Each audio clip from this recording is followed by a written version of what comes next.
Let's talk about the federal court rulings invalidating Donald Trump's tariffs against the world, but then the Federal Court of Appeals stepping in and temporarily staying those orders. What's the implication? What did those courts rule? What was Donald Trump's response? I'll give you a hint. He attacked his own Trump-appointed judges, and he attacked the Federalist Society, calling the Federalist Society, Leonard Leo, a sleazebag scum, and that's why these Trump judges are now ruling against Donald Trump. Let's talk about Trump's ongoing lawsuit against Paramount, CBS, and 60 Minutes in Texas, one of the most frivolous lawsuits, in my opinion, I've ever read, where in the most recent court filing, Donald Trump says that he's suffering from severe mental and emotional distress because of the 60 Minutes feature of former Vice President Kamala Harris back in October of 2024. Past and future emotional distress. Donald Trump says it's worth $20 billion. That alone should disqualify you from holding any position of leadership, yet alone the presidency. What should also disqualify you is when you do things like this. We'll talk about Trump's corrupt pardons, reality TV show stars who defrauded the government out of tens of millions of dollars, who were sentenced and convicted by a jury. We'll talk about his corrupt pardons of a sheriff, of people who have paid to be at his fundraisers, clear quid pro quos going on. It is absolutely embarrassing and humiliating for the United States. And also, let's talk about the Supreme Court ruling that took place at Donald Trump's request, which will now lead to 500,000 Cubans, Venezuelans, Haitians, and other previously protected groups. They will lose their temporary protected status. They will lose their ability to stay in the United States. So to the Cubans and Venezuelans who supported Donald Trump and did not support President Biden, Biden was the one who supported your protected status here. Donald Trump is now sending you back to Cuba and Venezuela, where you'll likely be tortured and die. I don't know how else I don't want to mince words. Let's bring in Michael Popok. But according to the new MAGA Republican campaigning tactic, we're all going to die, right? That's what Joni Ernst said, MAGA Republican senator. And so why does it matter what the stop complaining, America. Stop whining is what Joni Ernst said. It's going to happen one day anyway. Why do we even care? That's where they're going. That's why I call it a death cult, Popok. Yeah, it is. That's not the first time we've heard that. There's been other people that have said, "Well, we're all going to die." So that is their mantra. It's a weird mantra. Although I call Carolyn Levitt, I called her in a recent hot take, Kool-Aid Caroline, because she just hands out. She's the chief distributor of all the bullshit at the podium as the press secretary. Look, the most remarkable thing of all the stories that we're talking about today is when we get to the one about Donald Trump deciding to not just bite the hand that feeds him, but amputate the hands of the Federalist Society and Leonard Leo, mainly, and we'll get to it later, mainly over because he's on a 96% losing streak in his court cases. He's not even doing that great at the United States Supreme Court, although there are some victories. It's about 50-50, and he completely controls that court. At least Leonard Leo does. And yet he's decided to go after this shadowy figure named Leonard Leo because he had a loss apparently what triggered him. He had a loss at the Court of International Trade in New York, a handpicked court by him, just like the CBS Paramount case we're going to talk about. He handpicked the venue. He transferred the court there in order to pick up a Trump judge. He picked up a Trump judge, but then the judge ruled against him because, what's the word I'm looking for? He's wrong from a constitutional analysis standpoint or statutory analysis standpoint about his tariff power, which he doesn't have. And then he has Carolyn Levitt and everybody else call the guy an activist judge that he picked and that was nominated and was not ultimately confirmed. But to go after, I want to get your view on this, of course, to go after Leonard Leo and to create this cleave or this schism between what I like to call the country club Republicans, the real conservative Republicans, and the MAGA, and what it means for the future federal judge picks, like Emil Bove, who we're going to talk about next. Because if it means that Stephen Miller is going to be picking your and my next federal judges, and get ready for Associate Justice Alina Habba, Associate Justice Pam Bondi, Associate Justice of the Supreme Court Emile Bove, and the rest. But there is impact, electoral impact, on Donald Trump going after the Federalist Society and Leonard Leo. And I want to talk to you about that when we get there. It makes perfect sense, though, doesn't it, in a nonsensical way, in the sense that authoritarian regimes that we've seen, some of the first groups that they clamp down are actually their own party to make sure that there's full 100% loyalty. I think about that moment where Saddam Hussein assumed full dictatorial power. Remember, he invited all of the members from the Ba'ath Party, which is the party he took over. And then he started calling out names of people. He brought them all to an auditorium. He would call out the names. Your name would be called. You'd go out and you would be shot and killed. And the message is, you all need to be loyal to me 100%. Now, there's a variation of that that's really been underway in terms of the House of Representatives and the Senate, right? Anyone who's not 100% MAGA and crazy has basically been pushed out, and Republican equals MAGA now. MAGA equals Republican, yet they still use the label conservative when there's literally nothing conservative about them, but they know that corporate news pushes that label. So now they want to do it with the judiciary, and Trump looks at these judges and he sees that he keeps on losing, and he's like, I don't need judges who follow the law. I need judges who just do what I tell them to do. And I'm looking for more, to your point, Alina Habba's. I'm looking for people, people like that, or like Judge Eileen Cannon. Like Cannon was good. I need more Judge Eileen Cannons. Another point I want to make quickly, then I want to talk about the tariffs. So where Trump is losing all of these cases, 90% you mentioned, he loses on the merits. You violated the law, usually egregiously. Where Trump wins, he almost never wins on the merit. He wins on procedure.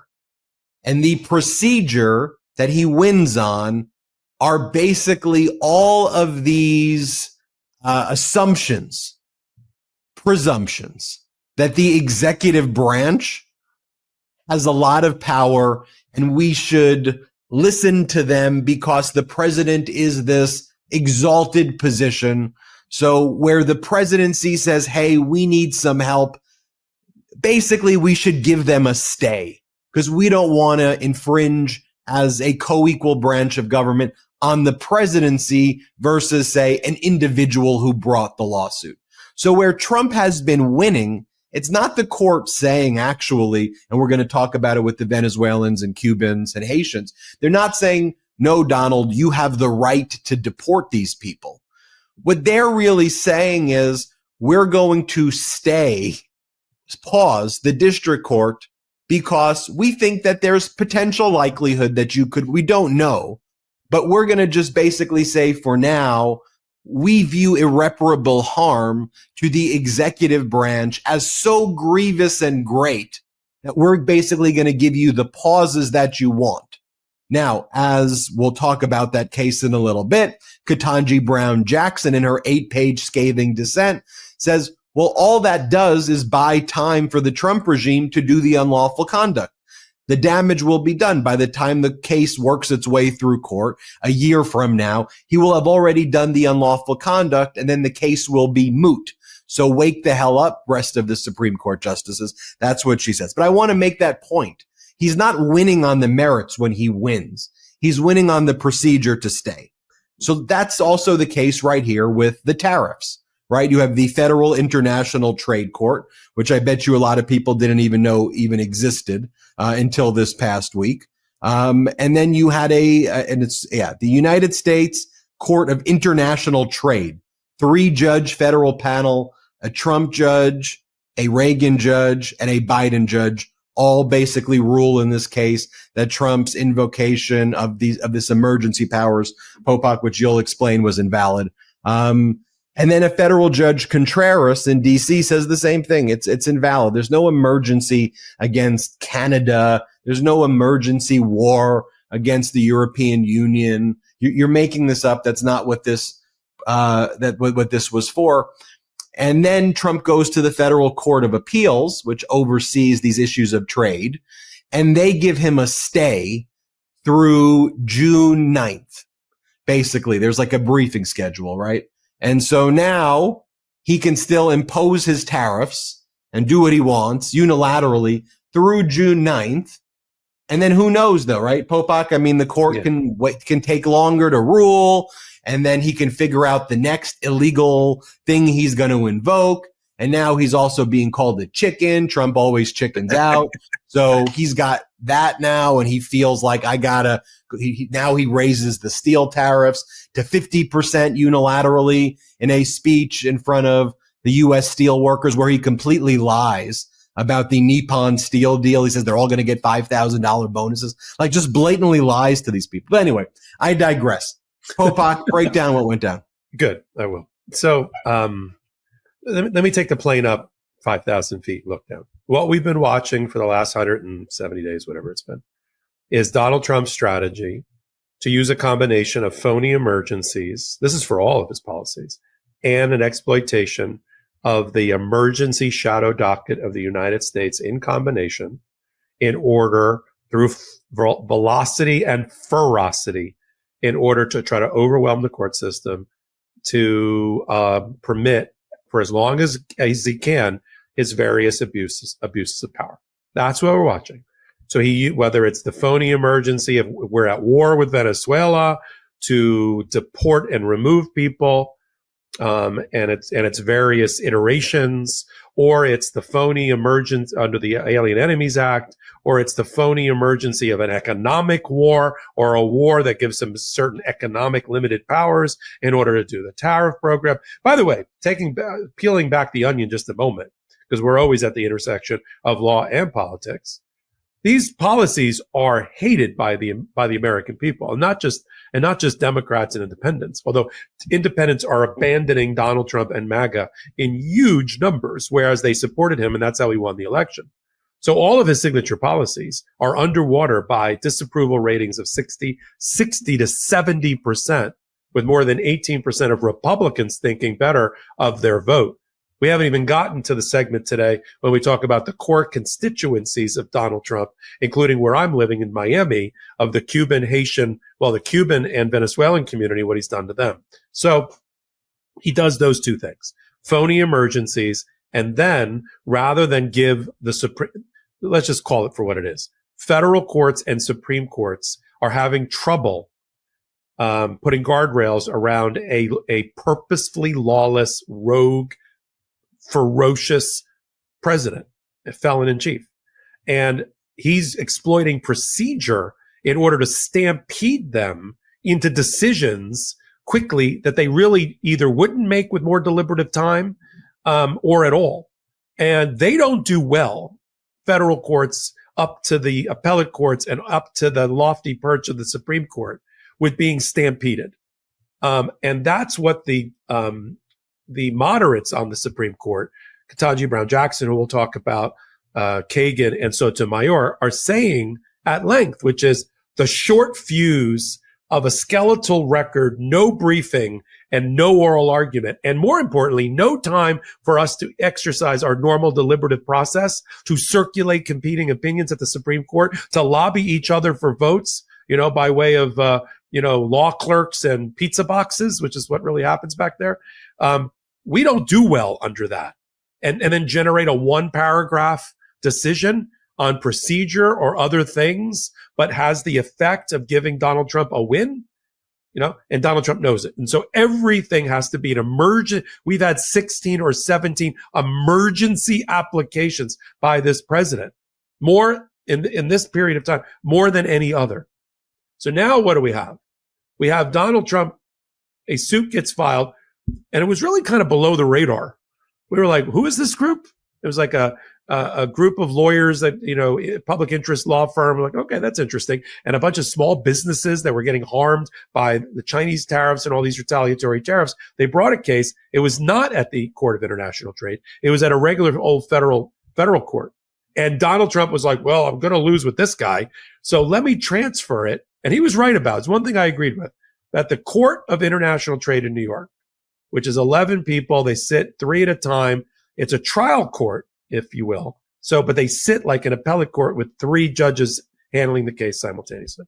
And he pulled a Trumper. It was like one Trump, like you said, one Biden, one Obama, whatever it was, but definitely a Trumper on there.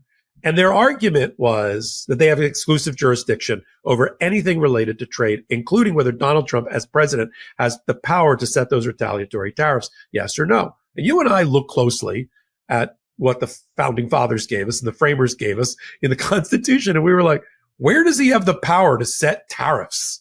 That's the power of Congress. Now, Congress can delegate with clear direction and give certain of its, sticks from its bundle of powers to other branches, but it can't do it in a limitless way. It can't just say, here, you do it, right? You do tariffs. No, that's a core constitutional function of Congress.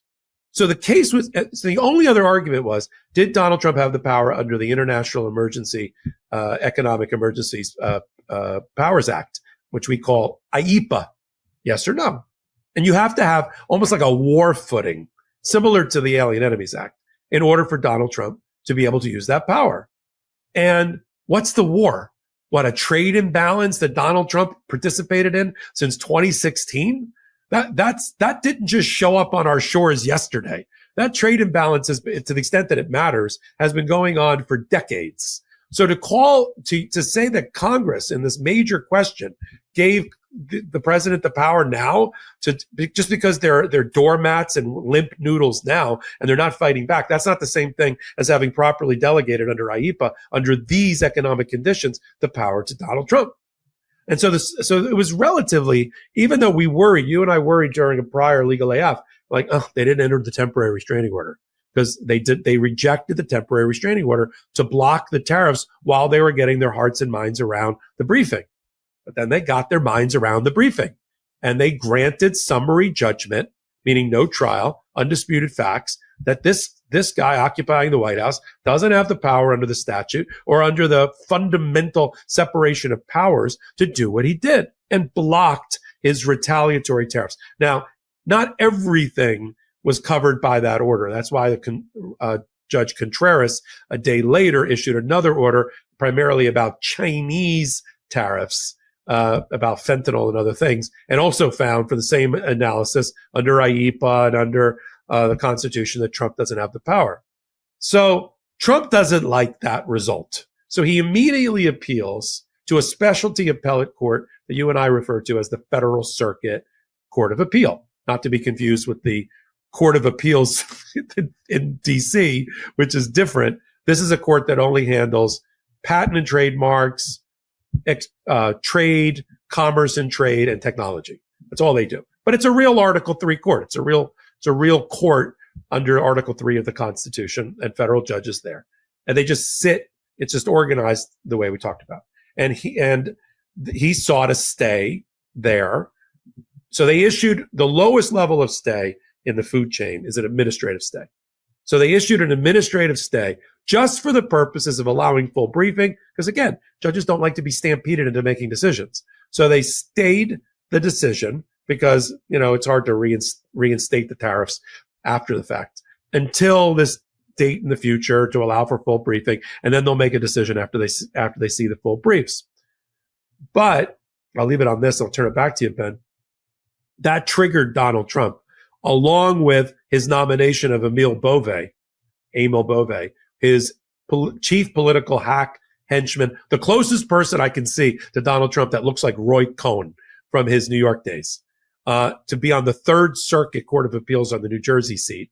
That triggered a war, those two events that we'll pick up with later, between Donald Trump, now at full out now public warfare with the Federalist Society, who he used extensively. We wouldn't even have a federal judicial crisis right now if it wasn't for Donald Trump using the benefits of the Federalist Society and all their money to get elected and change the face of the federal judiciary. Excited to talk about that, and I want to talk about some of these other topics we stated from the outset. I want to remind everybody, though, that your YouTube channel, the Legal AF YouTube channel, is just absolutely crushing it. You're on your way to 1 million subscribers there. Everybody, please subscribe to the Legal AF YouTube channel. You also got a Legal AF Substack, which I'm really enjoying as well. Finally, Michael Popok, you made the big leap and you started the Popok firm at the request of all of our viewers and listeners who had potential cases of their own.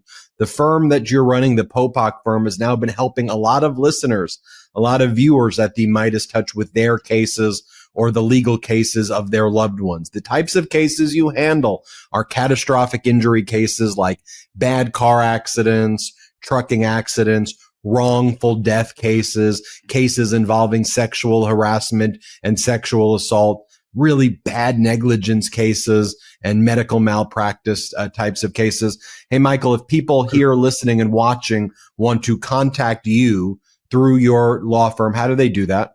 Yeah, thanks, Ben. And it's, when I formed it, it was a little bit of a flyer. It took a leap of faith and to support our audience. But we're helping dozens and dozens of people so far with the short amount of time that we've been up and running. I've been a lawyer for 35 years, but this is the first time I've had a firm dedicated to this type of law.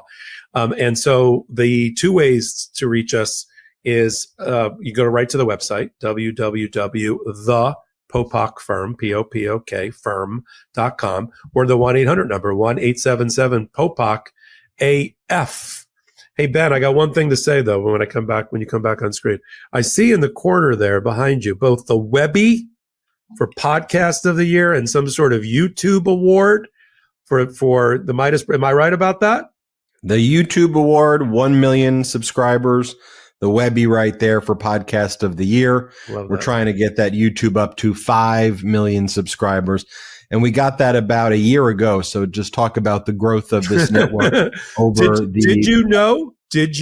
And if you don't, then I don't know who would. Did you know that the number one law and politics podcast on the YouTube podcast weekly rankings is a show that you and I founded 5 years ago called Legal AF?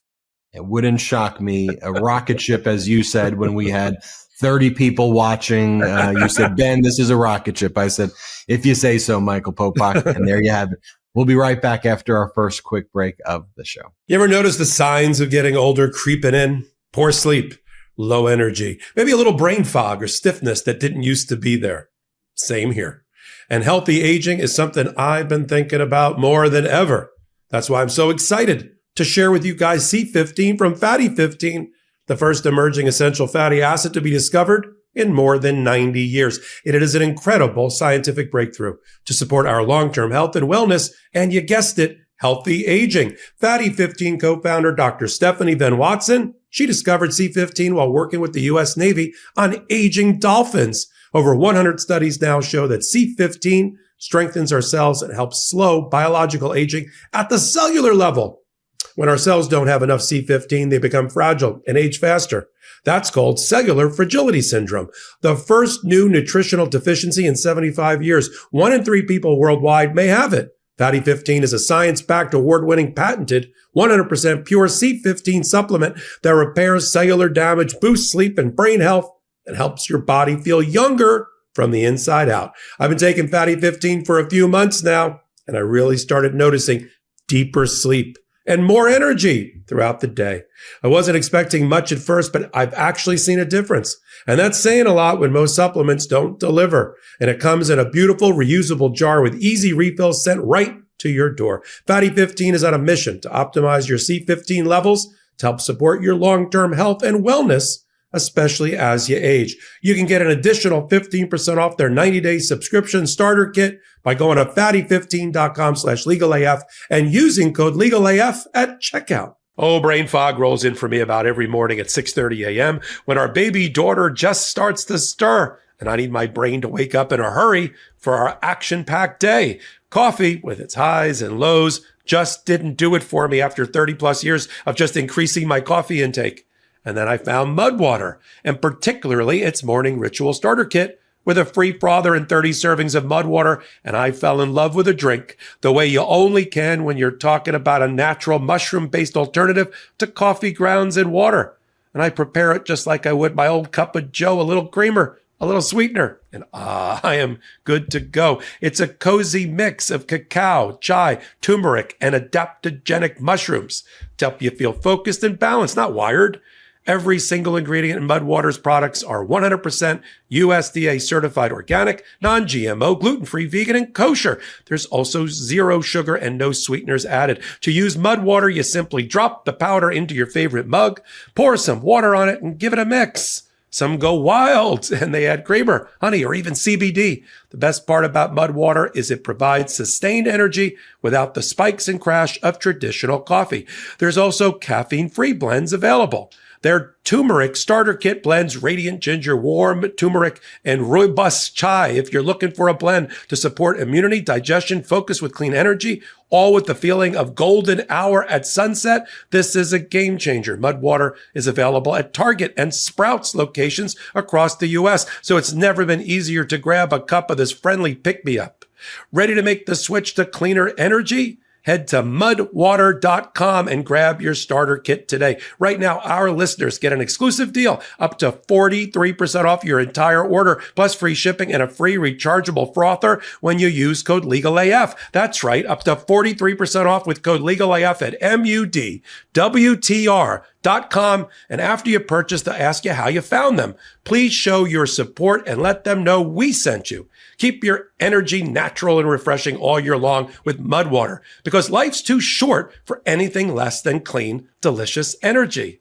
Welcome back to Legal AF. Ben Meiselas and Michael Popok here. Thank you to those pro-democracy sponsors. The discount code for those pro-democracy sponsors are in the description below. They help fund this show. We have zero investors at the Midas Touch Network, so give those pro-democracy sponsors show them some love. They got good products, and Jordy does a good job with the negotiations with them to get you good deals. All right, let's get into it, Michael Popok, and talk about the kind of reaction to the fact that all these Trump-appointed judges have been ruling against Donald Trump because they're still following the law by and large.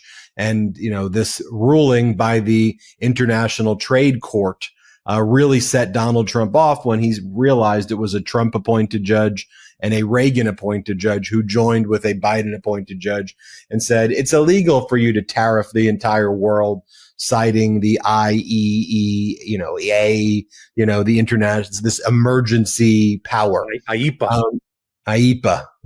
All right. So this is how Stephen Miller, Donald Trump's top advisor, responds to the question. It's a good question by CNN. You're calling all these judges leftists and communists, but it's a Trump guy.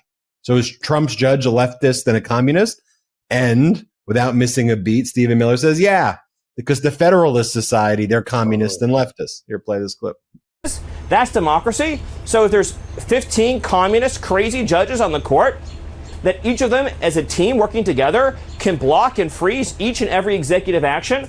Joe Biden was allowed by that same court system. Some of them are Trump judges, 20 million though. illegal foreigners. Why did Trump put these crazy communist judges, as you call them, on the bench? You heard President Trump himself say that the Federalist Society and Leonard Leo has created a broken system for judicial vetting. And God knows this time around, we are not going to be using. So does that mean he doesn't support picking Amy Coney Barrett for the Supreme Court? What it means is simply this and nothing more. We're not going to be using the Federal Society to make judicial nominations at all going forward. But let me tell you about these rogue judges. This is the most litigated issue over the last 10 years. Over the last 10 years, whether or not to deport the foreigners who invaded our country illegally. That is the most litigated issue. That's why you can't really have a debate or a discussion with them. I mean, they're literally crazy human beings. Yeah, I just wrote. They're literally sociopath. Like they literally are just bad, evil people who will lie and it doesn't even matter. Yeah. The Federalist Society, the people who've enacted your entire agenda, the Project 20, they're the leftist communists. I mean, but there is no way you can have a rational discussion. Like, you're not going to be ever able to convince someone like that of, let's debate and maybe we'll have a good, they're always bad faith.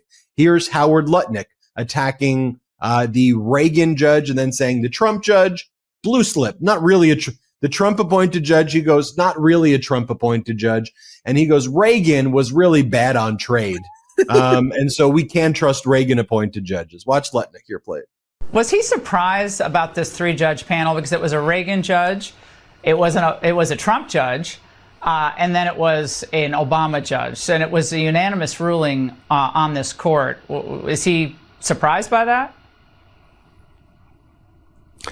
Well, I think, he was not happy with the panel because what you call the Trump judge is just one of these blue slip judges, meaning it was a Democrat judge. It was their seat, and he just approved their seat, which is the deal for those kind of things. And while we would love Ronald Reagan, on trade, he just was not a strong trade guy.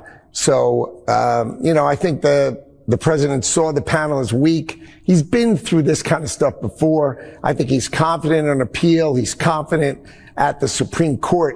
And I think he knows he's going to win because he's got to protect the American people. And again, it's always done through this. He's got to protect the American people by imposing tariffs on the rest of the world. That doesn't protect me or any of our viewers or anybody. And I can go on and on and on. By taking away our health care, that's not protecting us. By taking away FEMA, that's not protecting. By disappearing Americans and by disappearing human beings who are just here, don't have to be Americans. That's not protecting. Anyway, we get the point. It's ridiculous. And then Donald Trump posts this long screed that looks like literally emails that I would get sent to me from like 5150 people in like involuntary psychological holds. The U.S. Court of International Trade, incredibly blah. Like, don't worry, folks. I'm not going to read this. Is that one sentence with no punctuation? Yeah, it's one sentence with no punctuation.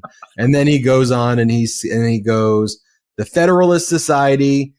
I was new to Washington, and it was suggested that I use the Federalist Society as a recommending source on judges. I did so openly and freely, but then realized that they were under the thumb of a real sleazebag named Leonard Leo, a bad person who in his own way probably hates America and obviously has his own separate ambitions. And he goes on to bash all of the judges he appointed because he says the Federalist Society recommended it, and they are a leftist communist organization.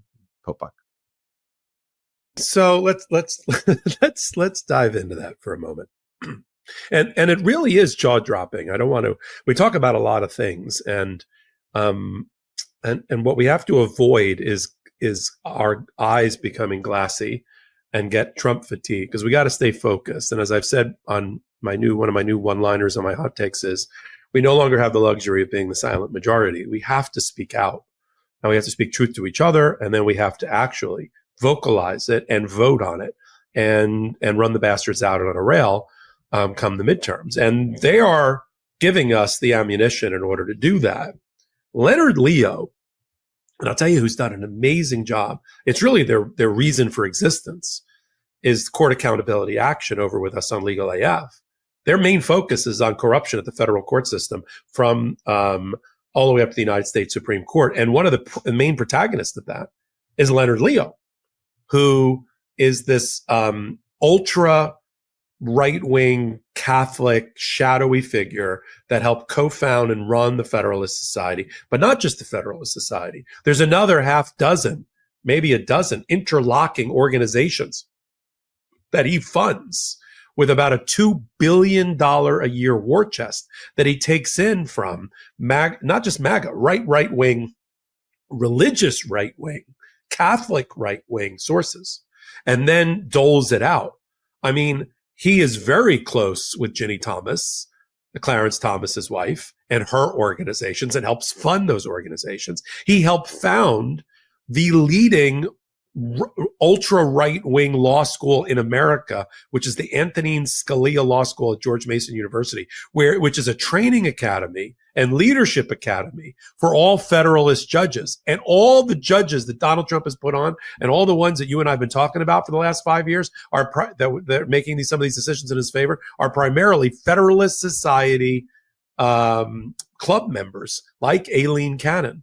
And they go to this George Mason University, this Antonin Scalia, on retreats, both at the school, at hunting lodges, around the country, outside of the country, all bought and paid for by Leonard Leo. Speaking of who is bought and paid for by Leonard Leo, Amy Coney Barrett, Gorsuch, and Kavanaugh, who when their various candidacies were on the rocks to be Supreme Court justices, and they took a lot of heat for past positions or their unwillingness to support precedent or unwillingness to support Roe versus Wade, he ran multi-million-dollar ad campaigns in order, he and the National Rifle Association, to get these people on, handpicked by Leonard Leo for Donald Trump, to give him a right-wing 6-3 conservative majority or a right-wing majority on the Supreme Court. That's all Leonard Leo, working with Mitch McConnell, then the Senate Democratic majority leader, and to the benefit of Donald Trump. That's how he was able to reshape the face of the Supreme Court and, to a slightly lesser extent, federal courts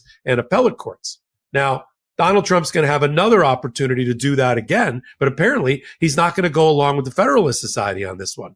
And I know there was some reporting that said, well, he doesn't have as many federal judges to appoint this time around. That's not true. He came into office with 45 openings at the trial court level that Joe Biden just couldn't get filled, and 3 at the appellate court level, which he's now nominated Emil Bove. We'll talk about that in a second. And so he's got those, but that's not the only ones. Through attrition, retirement, and death, he will get another round every month, every few months. And then between now and 2028, 250 judges are going to go senior status. And for every senior status judge, Donald Trump gets 1 pick. So he's going to have 300 plus federal judges. He may have more if we don't stop him at the midterms and MAGA continues to control Congress. Watch them try to give him another 100, another 150, a la Reagan, in order to expand the federal judiciary, giving Donald Trump an unprecedented opportunity. Now, why is there this war that's broken out with the Federalist? Yes, he's on an epic losing streak, Trump. 96% of the cases he's lost, including basically 50-50 at the Supreme Court at this point. So you got that. You've got, being embarrassed by the Court of International Trade and the Trumper there. But that's not the only Trumper, as you pointed out earlier, that's ever voted, or Trump appointee that's ever voted against Donald Trump since the start of this term. We've talked about them at length. They happen all the time because Donald Trump is wrong in the law and wrong in the Constitution. And he doesn't color within the lines of that giant constitutional coloring book. And that's a problem for judges. Okay. So you got that going on. But one of the arguments, and Alex Aronson on Court Accountability Action did a great job on Legal AF about this, tying these things together. And we're going to do another piece with Lisa Graves about it, which is Ed Whelan, who is one of the stalwarts, one of the icons of the Federalist Society, came out publicly against Emil Bove being nominated for the Third Circuit, saying he is unqualified. He is nothing but a partisan hack. This is his words from the National Review on the 30th of May. Whelan had already been attacked by the White House Department of Justice about a week earlier because they were trying to normalize it and socialize Emil Bove being put on the third from the New Jersey seat, so to speak. It covers Pennsylvania, New Jersey, and I think the Virgin Islands. And Donald Trump's attempt to add more right wingers to these historically moderate or left-leaning circuit courts. So when Whelan came out and attacked, obviously with the blessing of Leonard Leo, because they're very close, and then the Trump administration started to attack Whelan, this was open warfare in public between MAGA, led by Stephen Miller, who's not a lawyer, but plays one in the White House. I'm sad to say he's a Duke University graduate who looks insane and talks it's just kitchen magnet poetry bullshit that comes out of his mouth every time he's interviewed. But he is the number one, I don't want to underestimate my opponent. He is the number one advisor and ear bender for Donald Trump is Stephen Miller.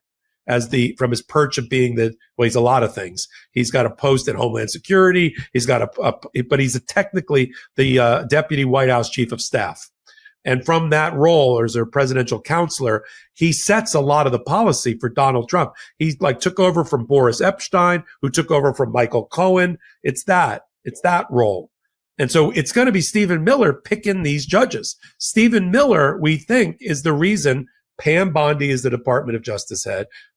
Todd Blanche is the number 2. Emile Bove was the number 3. And John Sauer was the number 4 in the Department of Justice. So we need to keep a close eye on him. The question is, can we kill the nomination of Emile Bove?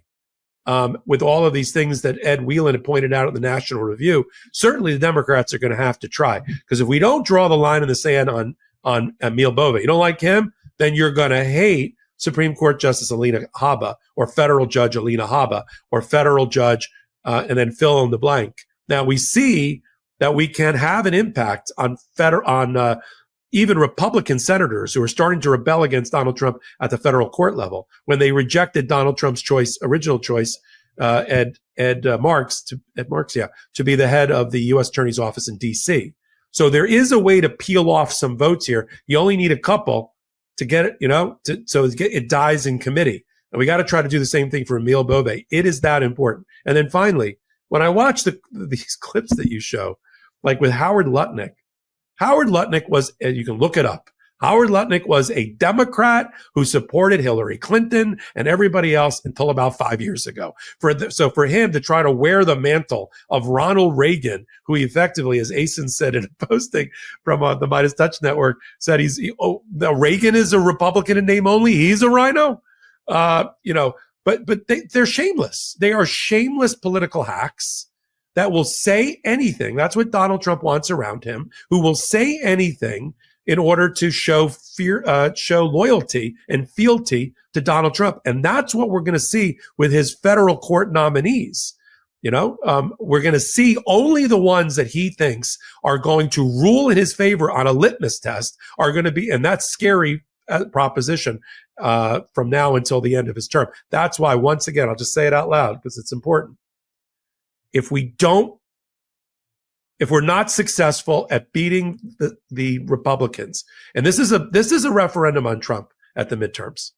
There's no Kamala, there's no Biden, even though he keeps talking about them incessantly. It's just thumbs up or thumbs down on Donald Trump and MAGA and the Republicans.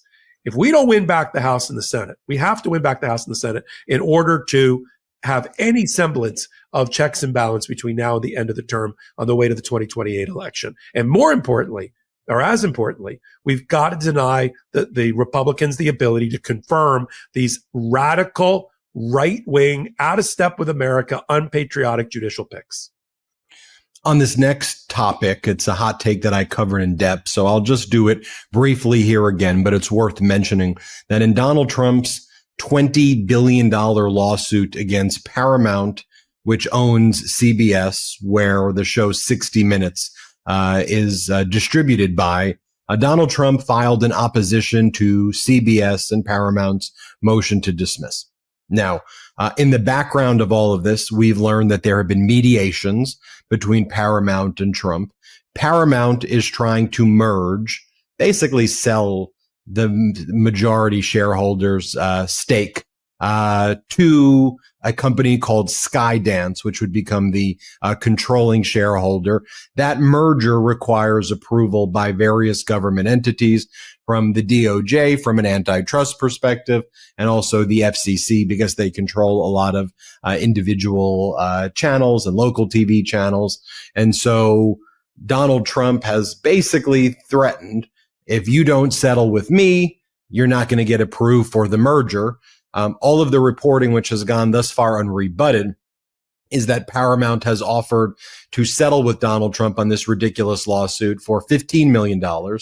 But Trump wants at least $25 million and a public apology to be paid to Donald Trump personally.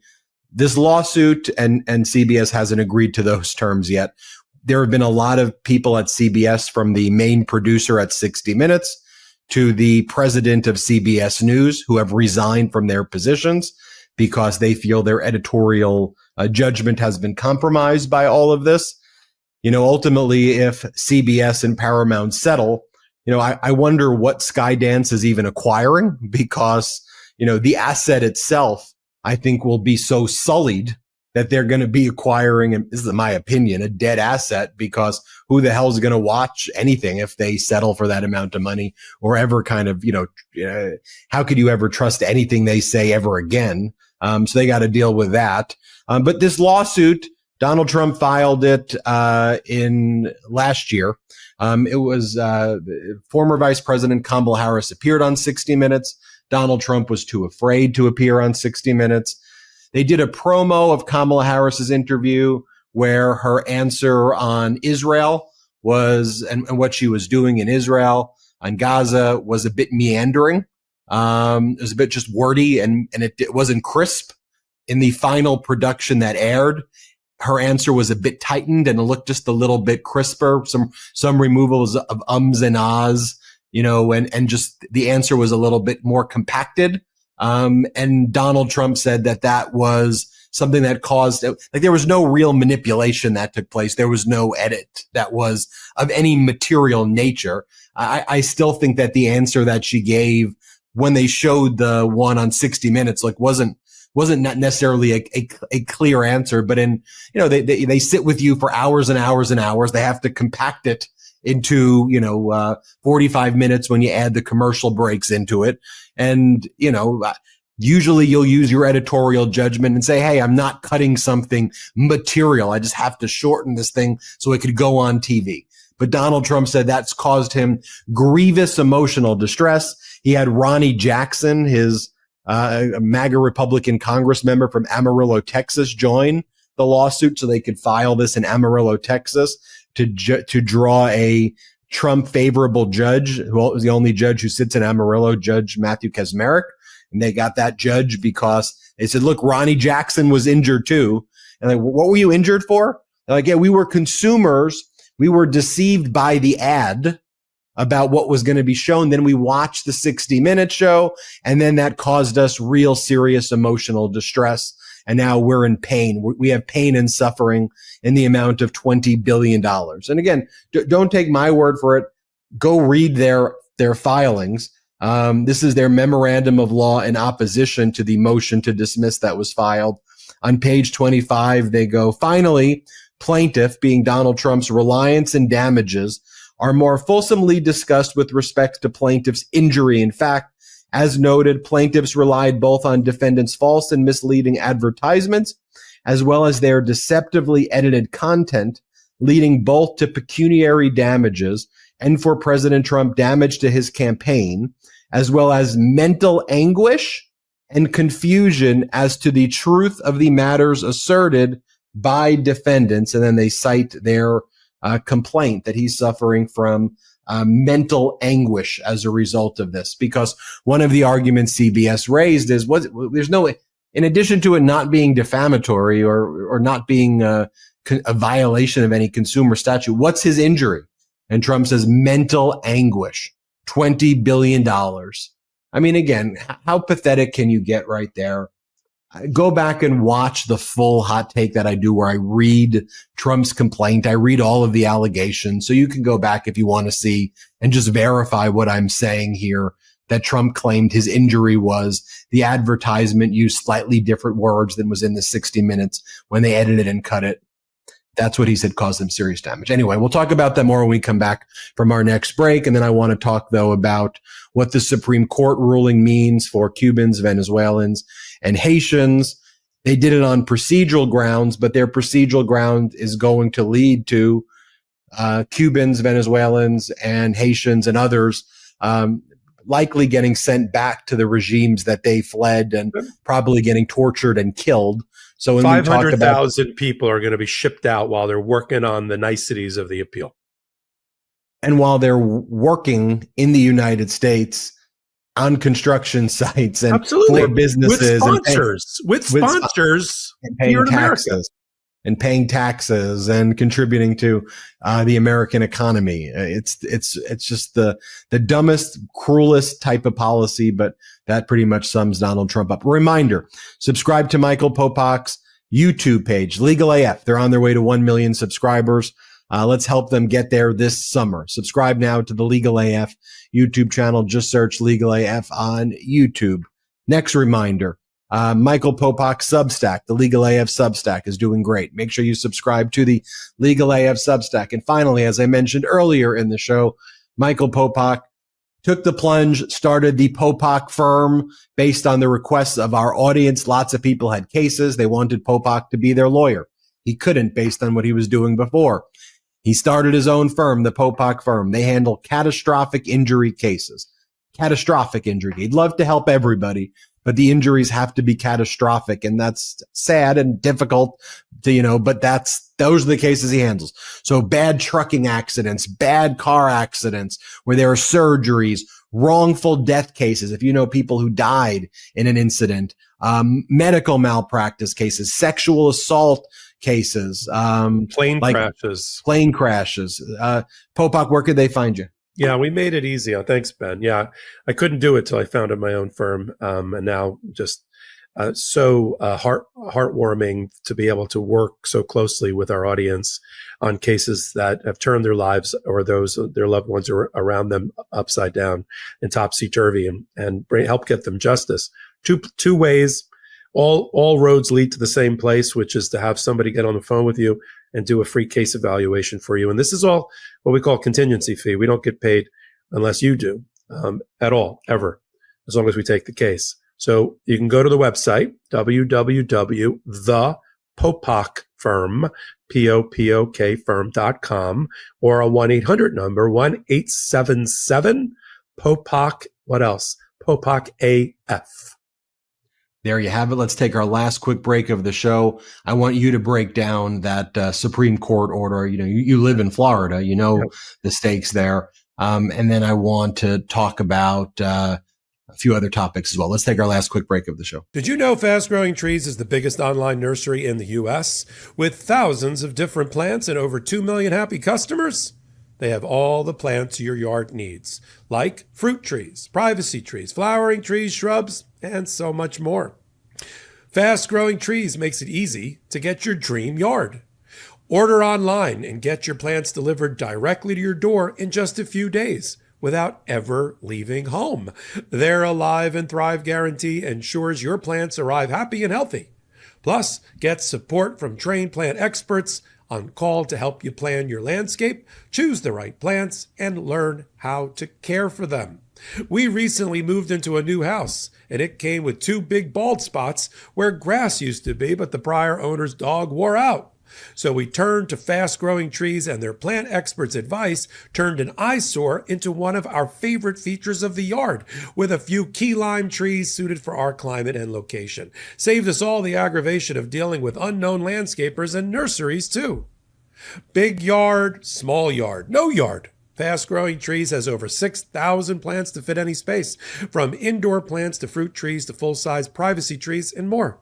And their 14-point quality checklist ensures you're getting the best quality plant possible. Each plant is cared for individually based on their needs, from watering routines to the amount of sunlight, giving your plants the care they deserve from the time they start growing to when they ship to your home. Whether you're looking to add privacy, shade, or natural beauty to your yard, Fast Growing Trees has in-house experts ready to help you make the right selection, with plant experts on call to offer growing and care advice. You can talk to a plant expert about your soil type, landscape design, how to take care of your plants, and everything else you need. No green thumb required. Every plant comes with instructions and tips to take care of your new plants so they can grow to their fullest potential. This spring, they have the best deals for your yard, up to half off on select plants and other deals. And listeners to our show get 15% off their first purchase when using the code LEGALAF at checkout. That's an additional 15% off at fastgrowingtrees.com using the code LEGALAF at checkout. FastGrowingTrees.com. Code LEGALAF. Now's the perfect time to plant. Use LEGALAF to save today. Offer is valid for a limited time. Terms and conditions may apply.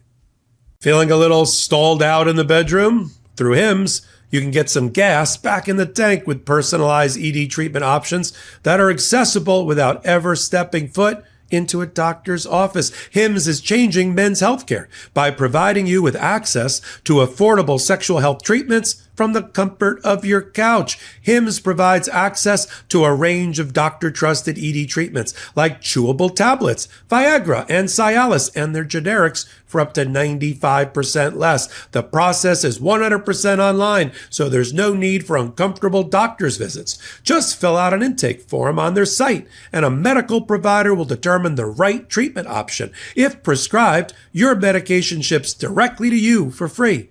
No insurance is needed, and one low price covers everything from treatments to ongoing care. With hundreds of thousands of trusted subscribers, Hims can help you find the ED option that works for you. Start your free online visit today at hims.com/legalaf. That's HIMS.com/legalaf for your personalized ED treatment options. hims.com/legalaf. Welcome back to Legal AF. Thank you to our pro-democracy sponsors. The show is not possible without them. The discount codes are in the description below.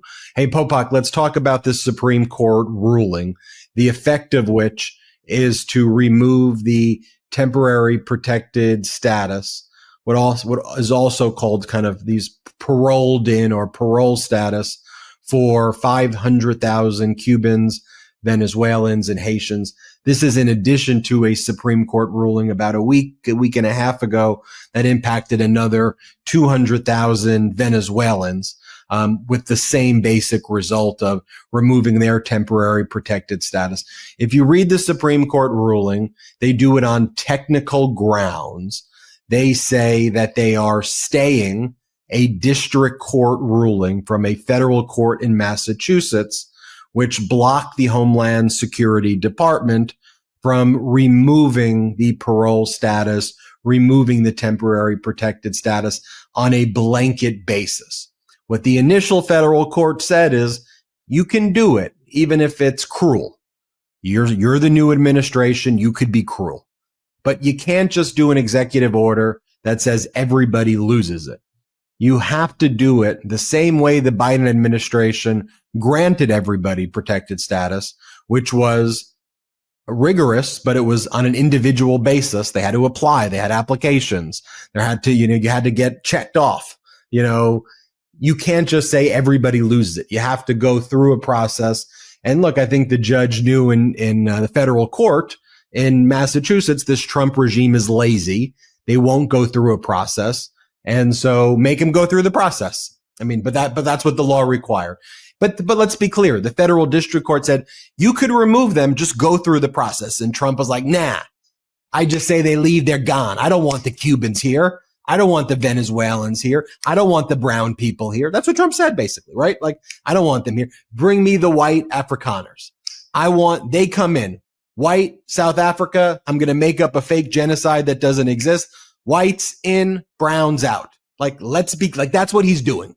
If you don't recognize that that's what he's doing, then you need to really rethink your own kind of logical abilities, because it's freaking very, very obvious.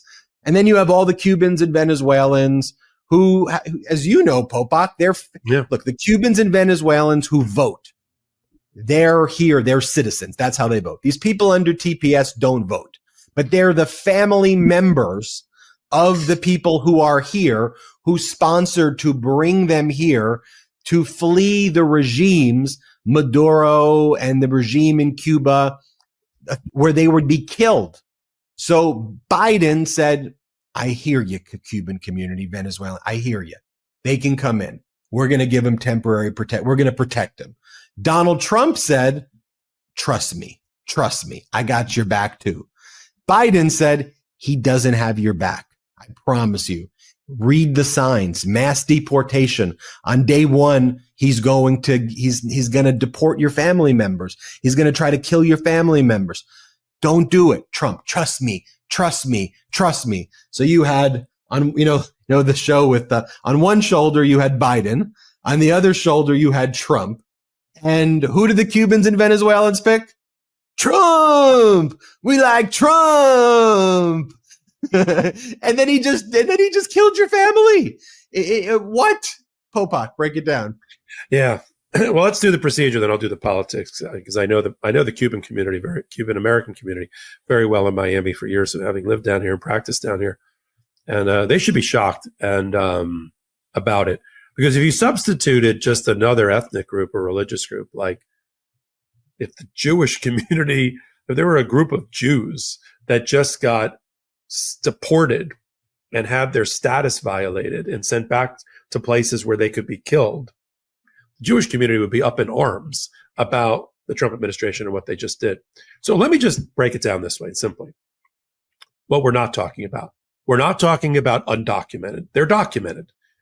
They have temporary protective status to allow them with a sponsor. They have to have a sponsor and jobs to stay in the, pardon me. Been talking all day.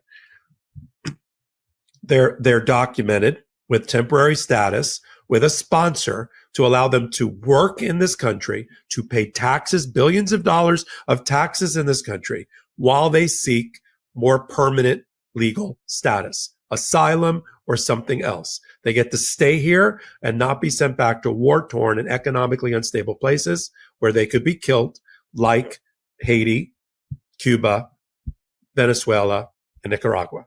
Okay? Sounds like a good thing. Sounds like you're making potentially new, loyal, patriotic Americans. And we should be in that business. That was the business we were in when my great-grandfather came here and my grandfather came here, right? Loyal American. That's how you make loyal Americans. You know, they don't just come out of thin air. And so these people were here for that reason. They have relationships. They have to be sponsored in order to stay here. They're not criminals, quite the opposite. The reality is that the percentage of people on TPS status who commit crimes is almost infinitesimal because they're trying to get status.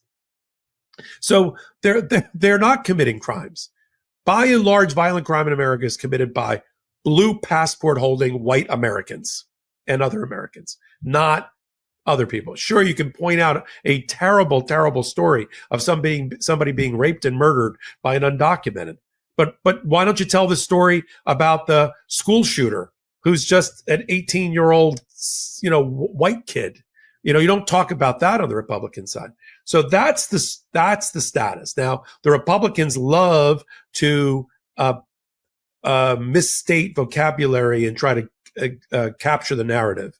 So they call them parolees as if they're out of jail. No, it's just that under the statutory language that's used, when you're under this program and you're allowed to work and go out, you're considered a parolee. But Donald Trump and MAGA like, oh, they're parolees, like they were in jail. No.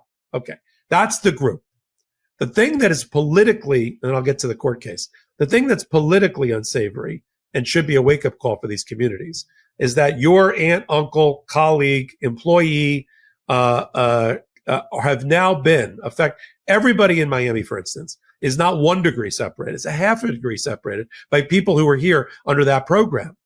And I honor the hardworking Cuban American community and what they made in Miami. They're pillars of the society. They're the bankers, the real estate developers, the accountants, the lawyers, the doctors. They run Miami. But look at what's happening to your fellow Cubans. I know everybody says, well, let's lift up the ladder. We're in now. But, like Marco Rubio, the Secretary of State from Florida. But that's not the way we're supposed to be operating our democracy. Haitian community as well, hardworking here in Miami and Venezuelan as well. And they vote, not the Haitians, but the Venezuelans and the Cuban community voted in large numbers for Donald Trump. He still loses in Miami-Dade County when he runs, but by smaller numbers than in the past, which means the state has moved into the red zone and out of purple and blue. Supreme Court gets the case from a decision of the Court of Appeals that refused to stay their order, which is supposed to mean something, and determines that Donald Trump's decision with Kristi Noem is arbitrary and capricious because they don't do a case-by-case assessment. They just do a mass deportation, which violates the statute. There's also a very good argument that the new head of the Homeland Security can't undo a decision by the prior head because nothing has changed in those countries. They haven't healed overnight. Cuba is no better than it was under Joe Biden or Venezuela. The only thing that's changed is the election. And so there's also that argument. So the lower court and the appellate court block the deportation order and the ending of the TPS status for these 500,000 people. And then Donald Trump, as I started the podcast with, takes the 17th emergency application to the Supreme Court to try to stampede them into a quick decision. And the first decision they have to make is whether they're going to stay the order. It comes out of the First Circuit out of Massachusetts. So the first stop on the train is Ketanji Brown Jackson. She turns it over, although I keep imploring these people not to turn it over to the full panel. Just deny it. Just deny it if you want to deny it. But they're so into process. Oh, I must let the rest of my brethren weigh in on this. No, you don't. That's not how the shadow docket used to work. Just deny it. And then let them lob another appeal in or request into the full panel. She sends it to the full panel, and then the full panel votes. Now, it's interesting. It looks like it's 7-2, so I'm not sure where Kagan ended up on this either. But the decision is that they're going to stay the First Circuit Court of Appeals decision, meaning that the deportation can continue. So they'll get rid of all 500,000 while they get around to the full appeal being on the merits being litigated. But in order to do that, if it's being done properly under a set of factors that's called the Niken factors, you have to look at whether there's a likelihood that they're going to win. If there's a fair chance that the administration is going to prevail on the merits, they have to find that. And under certain circumstances, they also have to find irreparable harm is in favor of the Trump administration. And apparently they found both things, which freaked out Ketanji Brown Jackson, who wrote a scathing 8-page dissent. Because the decision, this is the problem with the shadow docket. The decision is a half a paragraph. That's all we got to go on, until a year from now. Ketanji Brown Jackson said, you got to do an analysis of the factors. And my brethren have botched it today. Because there's no way you can look at this case, especially coming off of the Court of Appeals having denied the stay, which is supposed to create a heightened burden for Trump to convince the Supreme Court to overturn that decision. It's supposed to be only under extraordinary circumstances. And what are the extraordinary circumstances? Right? She can't believe that I think she's also chastising the majority or the ones that voted for this, that they think that the Trump administration is going to win, that they're able to deport these people en masse without case by case analysis. And she calls it for what it is, which is if you're issuing this administrative stay, which is not technically on the merits of the case, you really just made a merits decision in a very short amount of time without a proper record, without oral argument, without deliberation, because the end effect is the same.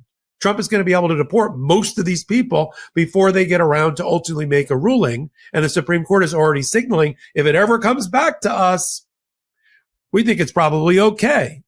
And so that's one of, Donald Trump is losing at the trial court level before every judge, 96%. 65 or more injunctions, losing record in 200 cases. At the Supreme Court, it's about 50-50. Right now, I think he's running maybe one ahead of 50-50 with this new decision.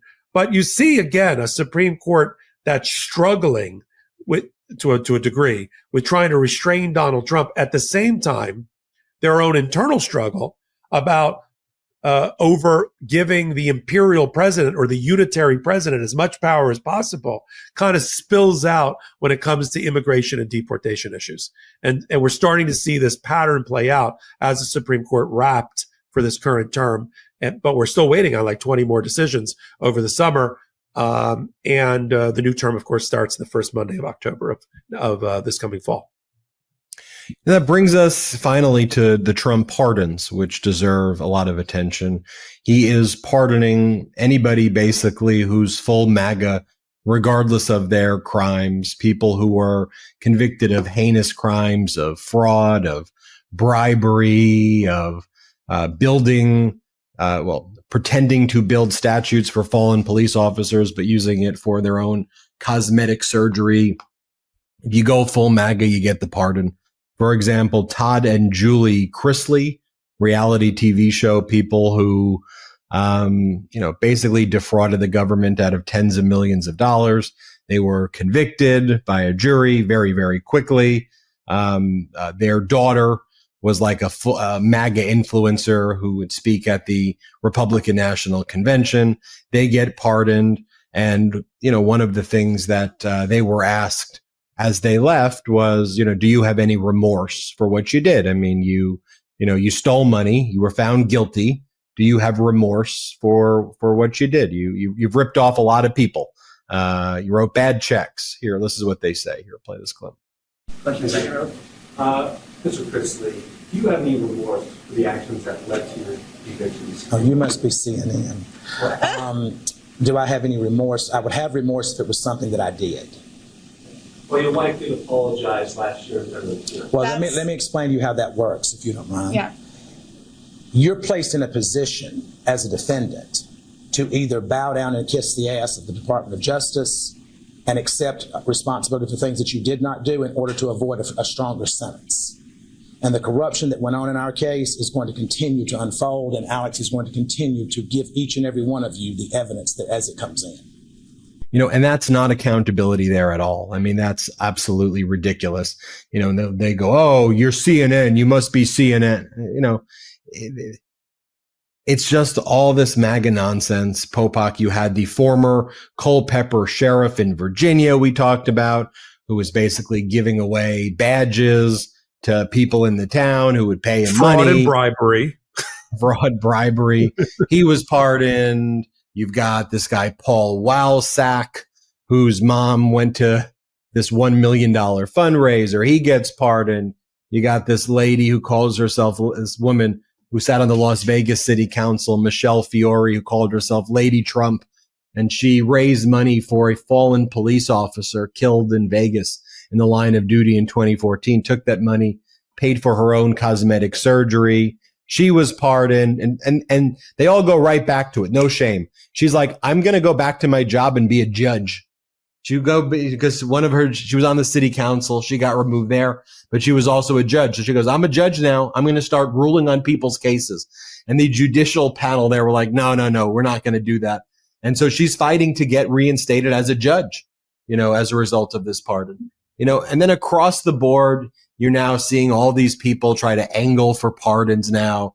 And this is what Trump wants, by kissing his ass and saying they're MAGA and attacking Democrats. And it is a total stain on our country. And it is reprehensible. Your thoughts?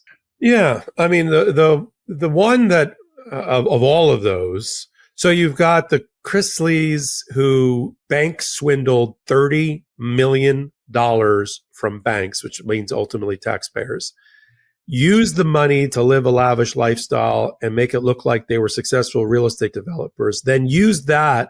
This is all done before they became reality TV stars, then went on reality TV and defrauded America. Speaking of fraud on America, defrauded America into thinking they were successful when they just stole money from a bank. How hard is that to do? Donald Trump's the daughter, Savannah, ends up getting close to the Trumps, gives a speech at the Republican National Convention about the weaponization of the Biden Department of Justice to go after her family. How about your family stole $30 million, was convicted by a federal jury? Let's just call it for what it is. I would have a lot more, I have no respect for Donald Trump, but I have a lot more respect for Donald Trump if he would just look the camera in the eye and he'd say, they swindled money from a bank and lived a phony, lavish lifestyle and then made more money off of that in a reality TV show. But I got a soft spot for him.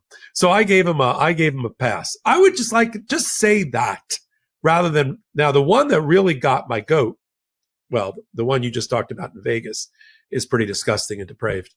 But if I had to pick one, the healthcare executive who stole $4 million and then his mother may be using some of the proceeds from the $4 million that he's not now having to repay, who got a pardon. His application wasn't getting any attention until Mama, with a lot of money in the bank from the swindle, went to Mar-a-Lago at $1 million a plate dinner. So it's transactional. She bought a pardon. Gorsuch or Kavanaugh, I think it was Gorsuch, during the immunity decision, was positing about a president like it was some sort of hypothetical. What if a president sold pardons? Would that enjoy immunity? And we're thinking, what if a president sold pardons? We're watching it. It's not just transactional. It is influence peddling. We've seen so many variations in the last less than 200 days of this administration of influence peddling. Donald Trump taking not his cabinet, him taking the tech bros and others over to his Saudi Arabia and Arab world tour in order for them to sell and buy and be bought and sold with an influence peddling. The $2 billion that Abu Dhabi is investing through a Trump platform. We haven't talked about this time because we didn't have time. The cryptocurrency convention in Vegas led by JD Vance and his sons, because that's how he's influence peddling through the sale of cryptocurrency on a platform that he controls and gets a brokerage commission on selling meme coins. And you and I haven't even really dove into. We will. I did a hot take. You did a hot take about Abu Dhabi's $2 billion investment in another company that's a fraud company, using an entity controlled by Donald Trump for him to get the VIG, for him to get the commission. So we've got the influence peddling. That is because if you're a foreign entity and you're a foreign person, you can't make a contribution. It's a campaign violation. So you do the next best thing. You buy tens of millions of dollars of Donald Trump's meme coins in a wallet. You show up at a dinner that Donald Trump shows at with a presidential seal on it. Half of the audience was foreign people. Who vetted them? Where's the transparency around them? Carolyn Levitt, the press secretary, said, "Oh, he's very transparent about all this, but he's doing this on his own time." There's no his own time. This isn't like what's the show on HBO about getting your brain separated from your private life and your public life? We don't have that. He's full-time president. He's standing there in front of a seal of America. Okay, who's vetting these people in the room? Nobody. And this is all influence peddling of the first order on full display, and the pardons are just another example of it. That kind of rounds out the episode. We covered a lot on today's show, and things are going to start heating up even more, Michael Popok. I think we're seeing the full-fledged showdown, federal courts, Donald Trump.